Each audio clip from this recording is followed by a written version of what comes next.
So I'm going to give you examples of all of these. And in this video, I'm focusing specifically on definitional arguments.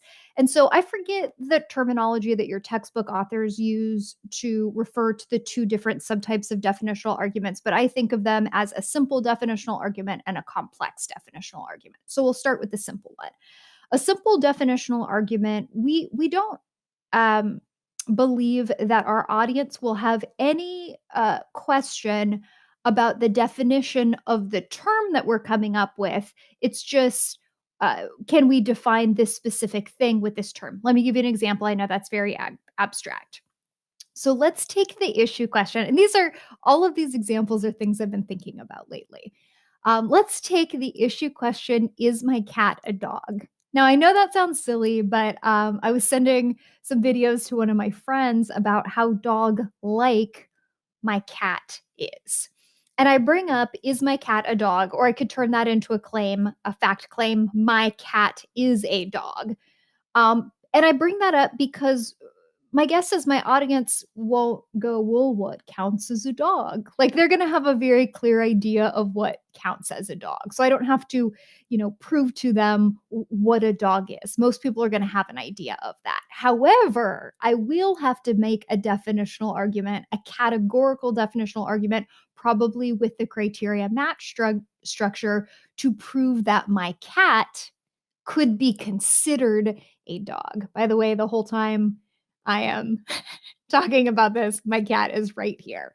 And so I would come up with characteristics that I think anybody could agree are characteristics of a dog. So a dog, I don't know, has generally a dog has 4 legs. A dog is an omnivore. A dog, I don't know, like whatever.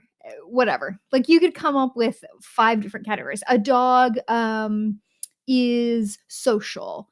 A dog plays aggressively. I don't know, whatever. So you could come up with these characteristics that you think, like, in general, we can agree this is in general what a dog is.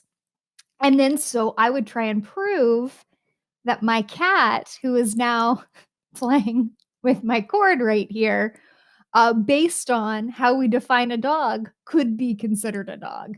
Is my cat a dog? No, like he's a cat. But if I want to say that my cat is dog-like, right, that would be like a definitional argument that look at this little. Oh, of course, you're going to stop being rude when I try and get it on camera. Whoa, bath time, inappropriate. All right, so that is like a simple definitional argument where like everyone can agree on what counts as a dog. We're just trying to see, could we consider my cat a dog or dog-like? Then there is a more complex definitional argument. But before we can even figure out, does this thing fit into this category, we have to define the category. And so this goes back to the video that I created for Kalina. And that is when we were talking about evaluation statements. I was talking about RuPaul's Drag Race. And if you haven't watched the video, watch it.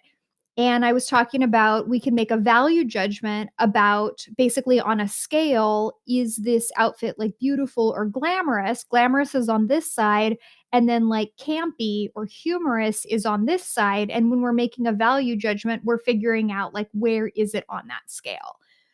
And then I said this gets complicated when you use words like campy as value judgment, because I think it's very unclear about what camp means within this context. Does it mean humorous? Does it mean outrageous? Does it mean funny? Does it mean bizarre? Like when people use the word camp or make the value judgment campy, what do they mean by that? And so that would be a more complex definitional argument where first we have to define what camp is. And then once we define what camp is, we can figure out if this specific person or the specific outfit or something could be considered camp, if this particular style of dress could be considered camp. So that's the difference between simple and complex definitional arguments. Does everybody already understand and agree on this definition? If so, it's simple. Or is it unclear what this thing means? And do we need to define it before we figure out if something can be defined with that definition? Okay.